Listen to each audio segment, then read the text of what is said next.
Sathya Sai Speaks, Volume 2, Chapter 39. The Inner Prompting.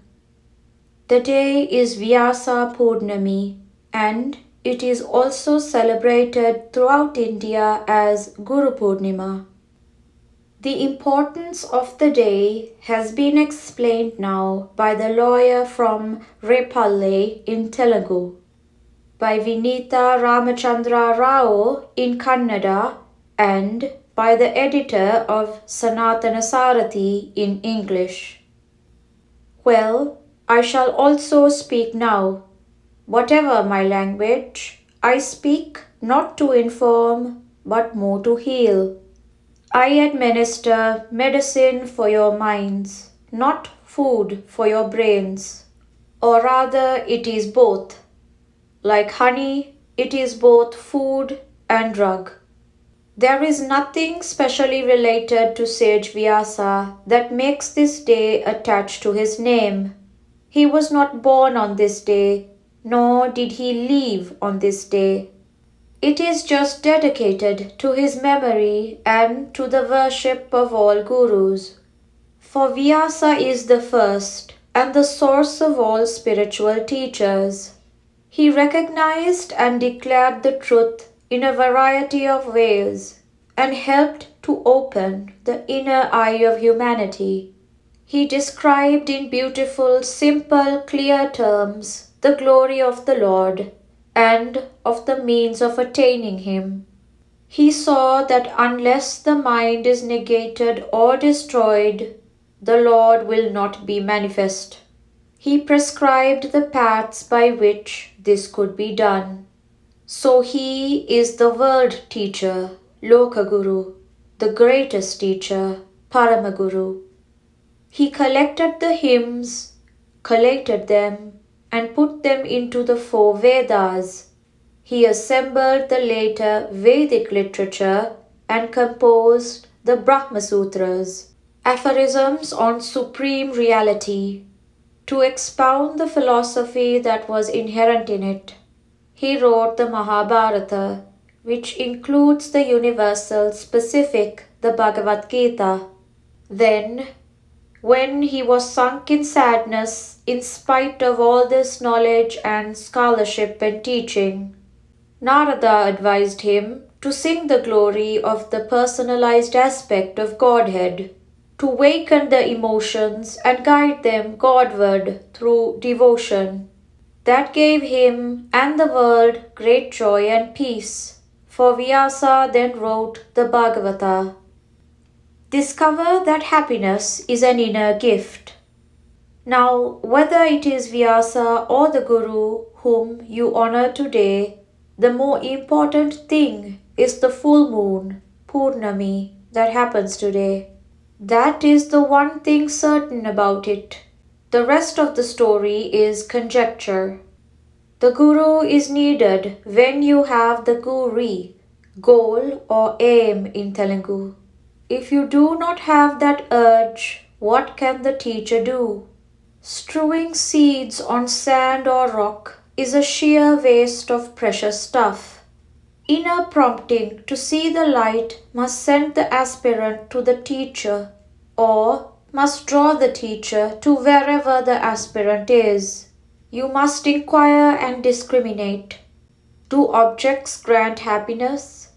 Is anyone happy? How can one be happy through the multiplication of desire and the frantic effort to feed the raging fire? At last you will, by your own experience, discover that happiness is an inner gift, a spiritual treasure that can be won by equanimity. The moon is the presiding deity of the mind. It must shine cool and comforting, eternally in fullness in the inner firmament of the heart, Hridayakasa. The external material moon waxes and wanes, but the mind should be trained to stand up against modifications and moods. The internal moon has no marks on it. It is ever full. It is always full moon for the victorious spiritual aspirant. People are possessed by the ghost of ignorance. The mind spins a cocoon for the individual soul to be imprisoned in. Karma, which is the activity of ignorance, Maya, encloses the individual in its grip. It is the husk that makes the paddy seed grow and yield more paddy plants and more grains of paddy. Remove the husk, and there is no more sprouting. The husk, karma, makes the individual soul sprout and undergo the pleasure and pain produced by the impressions unconsciously left on the mind by past good or bad actions, vasanas, and perform purificatory rites and sacred ceremonies. You reward and punish yourself as the result of your own activities.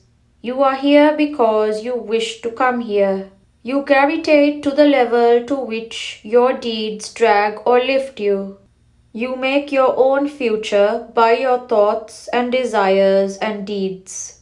Ignorance, Maya, is like the ghost of a tribal woman, which once possessed a great Pandit in a Himalayan hermitage. The unfortunate Pandit sang and danced like any tribal damsel.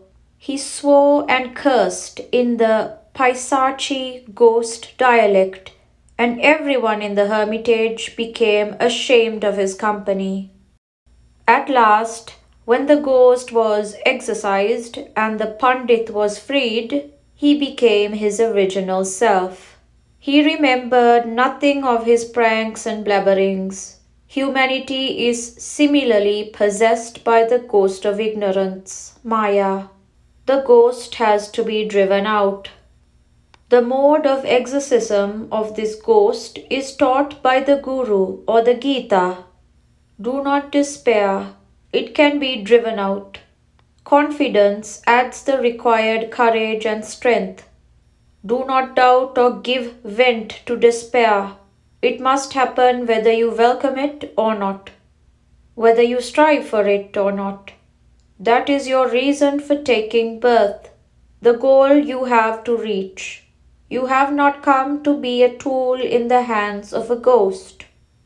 The ant moves steadily and slowly toward its goal, climbing over everything that comes in its way. Let yours be the same path of the ant. Follow the path of remembrance of the name, steadily climbing over all obstacles like sloth, pride, haste, doubt, etc.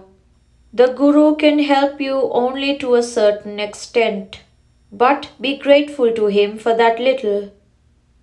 He is like a skilled gardener who tends the plants and waters them intelligently, cutting the tree into proper shape, applying the correct manure to supplement the soil and keep it free from drought and pests.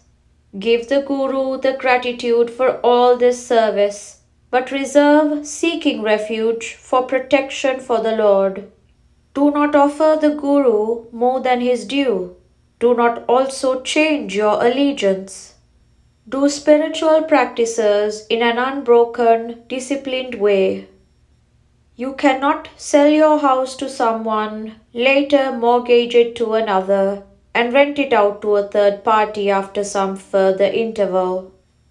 Sri Ramakrishna had to cut asunder even the form of Kali when it came across his path toward the realization of the formless aspect of God. Do not do spiritual practice off and on. Do it in an unbroken, disciplined way. Otherwise, it will be like watering a plant for some time and leaving it to go dry before you start again. The center point between the eyebrows on which you are asked to concentrate is not the point where your eyebrows meet in the center of your forehead. It is a point in your inner awareness, the heart, Hridaya. Like the celestial damsels that were sent by Indra to break the penance of sages, You will be getting 9 varieties of music during meditation, but you should not be elated by that and suspend your meditation. Guru Purnima here is distinct from the festival in other places. Between you and me, it is not the relationship between teacher and disciple that prevails, or that of the guide and the pilgrim.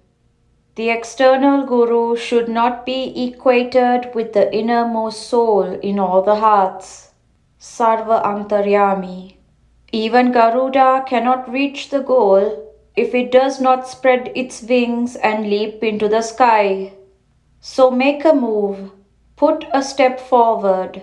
That is the immediate task. Your resolve on this day should be to start with a sincere desire to succeed. Light will be shed by the grace of the Lord. The Lord has come to help you. Prashanti Nilayam, 1962, July 17th.